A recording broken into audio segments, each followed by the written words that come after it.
അടൂർ പ്രകാശിൻ്റെ പേര് ഇതുമായി ബന്ധപ്പെട്ട് വരുന്നത് ഏത് ഘട്ടത്തിലാണ്?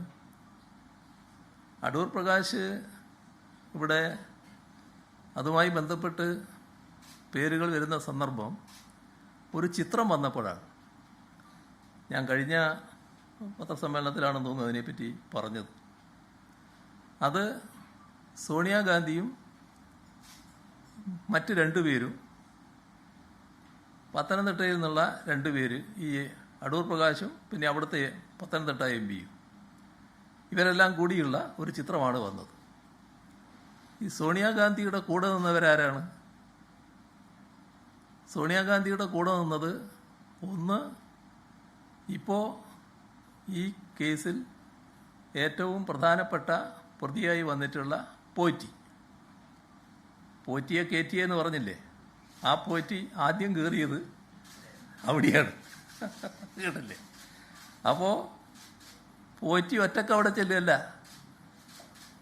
പോറ്റി ഒരു ഭാഗത്ത്, പിന്നെ മറ്റൊരു ഭാഗത്ത് ഈ ഇപ്പോൾ അന്വേഷക സംഘം കണ്ടെത്തിയിട്ടുള്ള ഈ സ്വർണം വാങ്ങി എന്ന് പറയുന്ന വ്യാപാരി മറ്റൊരാൾ. ഇതെങ്ങനെയാണ് ഈ രണ്ടുപേരും കൂടി ഒന്നിച്ച് ഒരേ സമയം സോണിയാഗാന്ധിയെ പോലുള്ള മറ്റു കാര്യങ്ങളൊക്കെ ഞാൻ നേരത്തെ പറഞ്ഞാണല്ലോ, അത്ര മാത്രം സുരക്ഷിതത്വമുള്ള ഒരു നേതാവിൻ്റെ അടുത്തെത്തുന്നത്? അതിലെനിക്ക് പങ്കില്ല എന്ന് ഇദ്ദേഹം പറഞ്ഞെന്ന് തോന്നുന്നുണ്ട് നേരത്തെ.